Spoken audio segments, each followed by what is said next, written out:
आपने अपनी ट्रांसफ़र की रिक्वेस्ट लगाई हुई है जो कि पीएफ ऑफिस के पास पेंडिंग है। अब ये कितने दिन में होगी, ये चीज़ मैं आपको आज की वीडियो में बता रहा हूँ।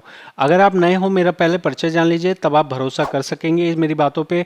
मैं एक पीएफ कंसल्टेंट हूँ, यहाँ पे अपना प्रैक्टिकल ज्ञान देता हूँ, यूट्यूबर नहीं हूँ। आपको यहाँ जो देखने को मिलेगा वो मैं आपको प्रैक्टिकली दिखा रहा हूँ। एक मैंने अकाउंट ओपन किया है और इस अकाउंट को मैं देख रहा था तो मुझे लगा कि आपको भी ये बहुत सारे लोग इस चीज़ को पूछते रहते हैं, तो मैं यहाँ पे आपको बता रहा हूँ। समझिएगा प्रोसेस क्या होता है।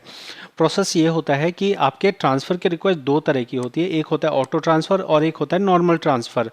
आप यहाँ पे जो देख रहे हैं ये है नॉर्मल ट्रांसफ़र। इसमें क्या होता है, मेंबर या फिर आप जो हैं खुद से अपनी रिक्वेस्ट लगाते हैं। जब आप खुद से अपनी रिक्वेस्ट लगाते हैं तो वो आपके कंपनी के पास जाती है और कंपनी जब एक्सेप्ट कर लेती है उसके बाद पीएफ ऑफिस में जाती है। तो आप यहाँ देखेंगे जैसा आपको यहाँ नज़र आ रहा है एक्सेप्टेड बाय फील्ड ऑफिस, तो ये मतलब हो गया कि ये ट्रांसफ़र कंप्लीट हो गया। और एक्सेप्टेड बाय एम्प्लॉयर, पहले एम्प्लॉयर एक्सेप्ट करता है और उसके बाद पीएफ ऑफिस के पास पेंडिंग चला जाता है। जब पीएफ ऑफिस के पास पेंडिंग है तो यहाँ पे पीएफ ऑफिस के हाथ में है कि वो कितने दिन में कर रहा है। जो एम्प्लॉयर होता है ना, एम्प्लॉयर आपके कंट्रोल में हो सकता है कि एम्प्लॉयर से आप कितने जल्दी करवाएं। जैसे आपने रिक्वेस्ट भेज दी, वो लिखा आ रहा है पेंडिंग एट एम्प्लॉयर, तो आप क्या कर सकते हैं, आप एम्प्लॉयर को तुरंत कांटेक्ट करके उनसे कह सकते हैं। और एम्प्लॉयर के लिए ये चीज़ अप्रूव करना बहुत ही आसान होता है, 1 मिनट के अंदर भी वो उसे कर सकता है, 1 मिनट से ज़्यादा का टाइम नहीं लगता है। अब बात करते हैं पीएफ ऑफिस की, तो पीएफ ऑफिस इस काम को बहुत ही ढिलाई में और बहुत ही सुस्ती के साथ करता है। पीएफ ऑफिस सरकारी कागजों में कहता है कि हम इस चीज़ को 20 दिनों के अंदर कर देते हैं या फिर 7 दिन से 20 दिन के अंदर कर देते हैं, लेकिन सच्चाई ये है कि कई बार 20 दिन से भी ज़्यादा का टाइम लग जाता है इस पेंडिंग एट फील्ड ऑफिस को हटने के लिए। अब मैं आपको समझा रहा हूँ, ध्यान से मेरी बात समझिएगा।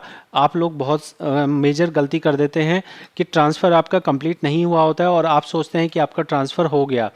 तो इसके लिए आपको पीएफ पासबुक पे जाना है और पीएफ पासबुक पे आपको ये समझना है कि जब आपका ट्रांसफ़र होता है आपके पास एसएमएस आता है और साथ में ही आपका यहाँ पे जो बैलेंस है ये ज़ीरो हो जाता है, लेकिन कुछ जगह पे अभी आपको बैलेंस नज़र आ रहा है। अब आप क्या करोगे, अब आप क्लेम पे जाएंगे। क्लेम पे जाके आपको दिख रहा है पेंडिंग क्लेम में आपके दो क्लेम नज़र आ रहे हैं, फॉर्म नंबर 13 और फॉर्म नंबर 13, मतलब दो ट्रांसफ़र की रिक्वेस्ट अभी आपकी पेंडिंग है। आपका जब सेटल दिख जाता है तो आपको कुछ इस तरह सेटल क्लेम में नज़र आता है कि भाई मेरा सेटल हो गया, 72,000 रुपये का मेरा सेटल हो गया और यहाँ पे मैं देख रहा हूँ 1,14,000 रुपये का सेटल हो गया। अब आप अगर ये सोचेंगे कि ये कंप्लीट हो गया, तो ऐसा नहीं है। इसके कंप्लीट हो जाने के बाद आपको जाना है पीएफ की पासबुक में। पीएफ की पासबुक में आप करंट पासबुक को ओपन कर लेंगे। जैसे मैं आपको एक एंट्री दिखा रहा हूँ, यहाँ पे आप देख सकते हैं 2023 के अंदर में यहाँ पे ट्रांसफ़र हुआ था। और ये जो ट्रांसफ़र हुआ था इसके अंदर ध्यान दीजिएगा कि जब आपका शुरुआत में ट्रांसफ़र होता है तो एक लाइन लिखी आती है, credit is subject to verification. तो ये जो credit is subject to verification लिखा आता है, इसको हटने देना है। ये जब हट के इस तरह से दो टुकड़ों में डिवाइड हो जाए, जहाँ पे आपका पीएफ एक जगह हो जाए और इंटरेस्ट दूसरी जगह हो जाए, तो आपको माना जाता है कि आपका इस तरह से ट्रांसफ़र कंप्लीट हो गया। अगर आप सब्जेक्ट टू वेरिफिकेशन के रहते ही अपना 19 फॉर्म या फिर एडवांस निकालने का फॉर्म भर देंगे, तो ये वाला जो ट्रांसफ़र रिक्वेस्ट है ये आपकी कंप्लीट नहीं मानी जाएगी और इसके आगे जो पैसा आया होगा वो पैसा आपको नहीं मिलेगा। तो मैंने आपको यहाँ बता दिया है कि आपका टाइम कितना लगता है। आपका टाइम दो तरह से डिसाइड होता है। पहला है कि एम्प्लॉयर कितने दिन में करता है। एम्प्लॉयर अगर एक दिन में कर देगा तो आगे पीएफ ऑफिस के पास में जाता है। अभी पीएफ ऑफिस भी अलग अलग कैटेगरी के हैं। जैसे कुछ पीएफ ऑफिस ओवर क्राउडेड होते हैं, जिनमें सबसे खास हमारा पीएफ ऑफिस है गुड़गांव।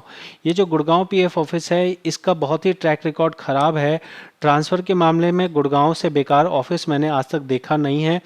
यहाँ पे ट्रांसफ़र होने के बाद भी कई बार आपके न्यू पासबुक में अमाउंट शो नहीं करता है। तो अगर आपका पीएफ ऑफिस गुड़गांव हो, या तो पुराना ऑफिस गुड़गांव हो या फिर नया ऑफिस गुड़गांव हो, दोनों ही शर्तों में आपको सतर्क रहना है कि आपका पैसा ट्रांसफ़र हुआ है या नहीं हुआ है।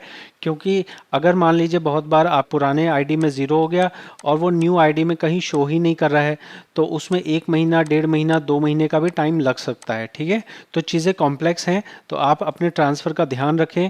आपको टाइम लगने की अगर बात कही जाए तो नॉर्मली टाइम, एक मिनिमम टाइम अगर मैं मान के चलो तो मिनिमम टाइम 10 दिन और मैक्सिमम टाइम की कोई लिमिट नहीं है। ये जो सब्जेक्ट टू वेरिफिकेशन हटने की बात है उसमें 2 महीने, 4 महीने, साल भर भी पड़ा रह जाता है सब्जेक्ट टू वेरिफिकेशन का। तो आपको खास तौर पे सतर्क रहना है सब्जेक्ट टू वेरिफिकेशन से, और इस तरह से 2 टुकड़ों में बट जाए तब आप समझिएगा कि आपका ट्रांसफ़र कंप्लीट हो गया। तो अब मैंने आपको पूरी ईमानदारी से अपने ट्रांसफ़र के जितनी डिटेल्स मुझे पता थी सारी डिटेल्स मैंने बता दी है। अब मैं आपसे रिक्वेस्ट करूंगा आप इस चैनल को सपोर्ट कीजिए, ना केवल सब्सक्राइब करके बल्कि आर्थिक तौर पे भी इसे सपोर्ट की ज़रूरत है, क्योंकि यहाँ पे जो यूट्यूब चैनल है यूट्यूब की तरफ से एक आदमी के देखने से मात्र मिलते हैं 4 से 5 पैसे, और इससे हमारा खर्चा नहीं चलता है। तो आपसे रिक्वेस्ट करूंगा कि आप इस चैनल को सपोर्ट करने के लिए, अगर आपका ये वीडियो फ़ायदेमंद आपको लगे तो आप कुछ भी सपोर्ट कीजिए। यूट्यूब से तो आप अच्छा ही सपोर्ट करेंगे, जहाँ पे मैं 1000 लोग जब देखते हैं तब जाके मेरे को 35 या 40 रुपए मिलते हैं। तो आप अगर इससे आपको फ़ायदा हो तो आप ज़रूर से सब्सक्राइब करके सपोर्ट कीजिए और साथ में ही आर्थिक तौर पे भी सपोर्ट कीजिए। मैं मिलूंगा आपसे अगली वीडियो में। बहुत बहुत धन्यवाद।